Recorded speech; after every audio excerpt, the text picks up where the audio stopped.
Hey guys, today I'm going to be harvesting and drying my oregano, but I wanted to show you how pretty it is before I chop it all back. I'm going to chop it back and take what I want to dry, and it will rejuvenate itself. But I want to do this before it flowers. It'll flower when it's getting hot, and then the leaves don't taste as good. So I have a big section here, little bit across the way. It's really filled in. And by the way, my thyme have done really well. They came back from the winter. And then I have two very large stands down here, which I'm going to go ahead and chop back and dry. So let me get started. I'm just going to go way down, almost all the way to the bottom. I'm going to fill up my bag, and I'm going to let them dry in the sun at first, and then overnight I'll put them in my dehydrator. So it's really a very easy process. And I'm not going to be washing these guys. I don't want to have any mold grow on my dried spices. So because I don't spray them with anything, I think it'll be just fine. You have to make that decision for yourself. But I think it's going to be fine just to cut it and let it dry without getting it wet. And here's another glorious stand of Sweet William distracting me. But the rustic garden bed is really filling in.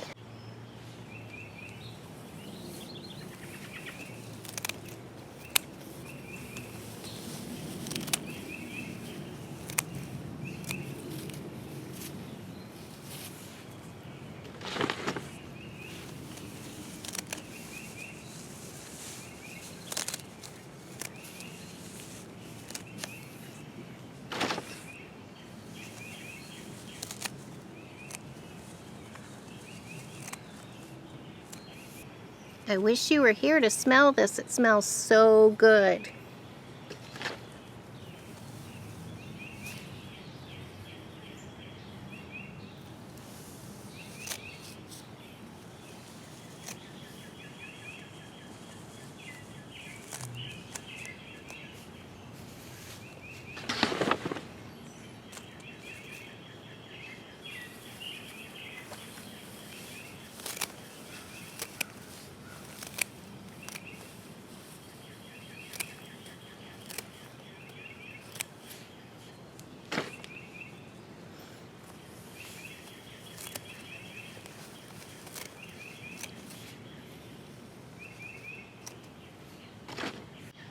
It's been a good year for oregano. My bag is filling up. Well, this is just a remarkable amount of oregano. I am really pleased with this spring harvest. So what I've done here is I'm spreading it out on dry, clean towels. And you always want to pick a hot day, a hot sunny day. And I'm going to start the drying process. I will finish it in the dehydrator. I'll bring it in tonight and get that started. But for now, it can sit in the sun, and sun-dried things are just extra flavorful, I think. But I'm going to come out here every couple hours and kind of toss it up so everything has a chance to dry a little bit in the sun. Ideally, you would want these spread out much thinner if you were going to do a total drying in the sun. But like I said, I am going to put this in the dehydrator. And by laying it out like this also gives a chance for some of the bugs to scurry off, if there are any. I didn't see any bugs. So every couple hours, I'll just turn them over and they'll start to wilt and dry.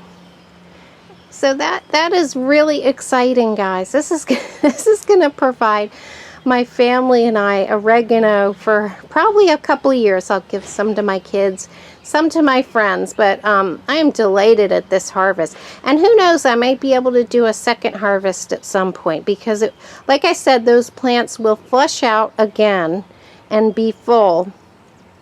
But I did want to catch them before they flower and go ahead and take this harvest. And in just an hour, you can see that it's really starting to dry out. I've tossed it and sort of resituated it, and as it dries, the whole volume of it will reduce. But I've tried to toss it so everything is getting a chance to be sun-kissed. And this is the perfect day, guys, for this. It's sunny and it's warm. That is my thermometer in the shade, and it's 80 degrees. So it's really important that you do this on a really warm day with lots of sun. And I'll come back out here a few more times throughout the day, and we'll see how far the drying got. And as I'm doing this, I'm inspecting for bugs, and I'm inspecting for any leaves that are either dirty or yellow or just don't look healthy. So kind of doing quality control as I go.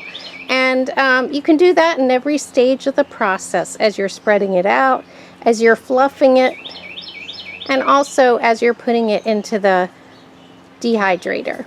Oh my gosh, it smells amazing out here. I wish you could smell it.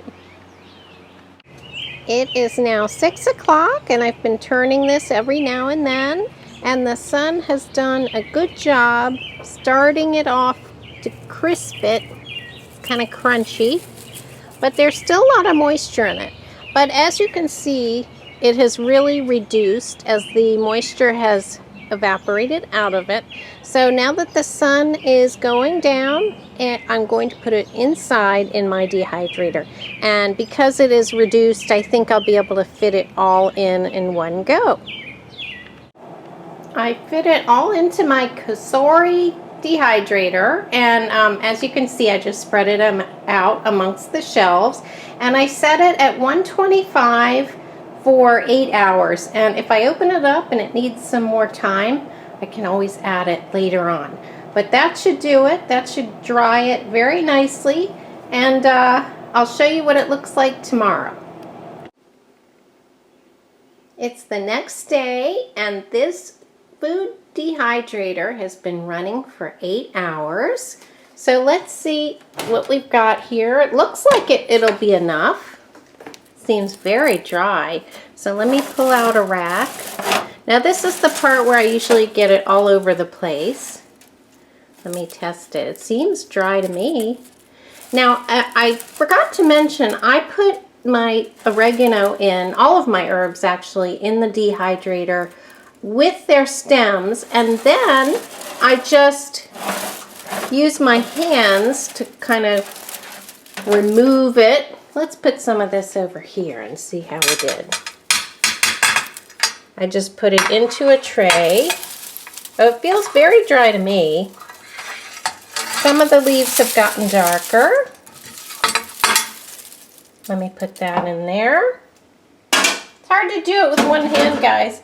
But all you have to do basically is squish it up. It is going to go flying everywhere. Fortunately, there is some cleanup required afterwards. But let me show you what we got. I just squish it with my hands. Very dry. You can hear the crunch. Again, this smells good. Really good. So then what I'm going to do,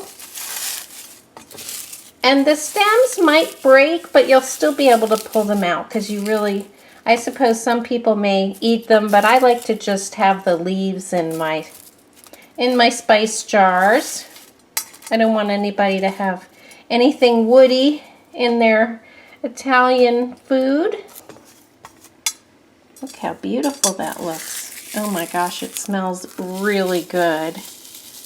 But the stems are really obvious, so you just remove those. And look at this beautiful crushed oregano. As I run it through my hands, I'm finding the stems. I've decided to use a colander, and it's doing a very good job of getting out the stems. A few are making it through, but I can hand pick those. But it's important to use a colander that doesn't have tiny holes so that you can make faster work of it. So this one has nice size holes in it, and I've just been kind of working through it and shaking it, and it's doing a really good job of removing that those woody stems. So I'm going to keep at it, but I can certainly see why spices are so expensive. Obviously, big spice companies have machines that do this, but it is a really time-consuming process to process them so that it's just the dried leaves. So I'm going to continue doing this. Look at how much I have so far. And once I'm finished, I'll show you what I have, and then I'll pop it in the microwave, like I said, for 2 minutes, just to get rid of any possible pathogens that may have made it through the dehydrating process, because after all, I am hoping to have long-term storage with this. So the last thing you want is any mold or bacteria in your dried spices. So I'll show you what we have once I finish this process. Shouldn't be much longer. And that should do it, guys. I'm satisfied that I removed enough of the stems from the dried leaves. And I'm going to be putting them in the 6-ounce ball jars. They'll be a nice airtight place to store them. But I have run this through the microwave for 2 minutes, and I'm going to stir it a couple times and let it cool down before I put it away in my clean jars. And I think I'm going to use these stems, these dried stems, for a soup stock. I bet you that would be really good. Maybe I'll split it up into a couple different batches. But I bet they're packed with flavor. So guys, that'll do it. I should have several jars of oregano.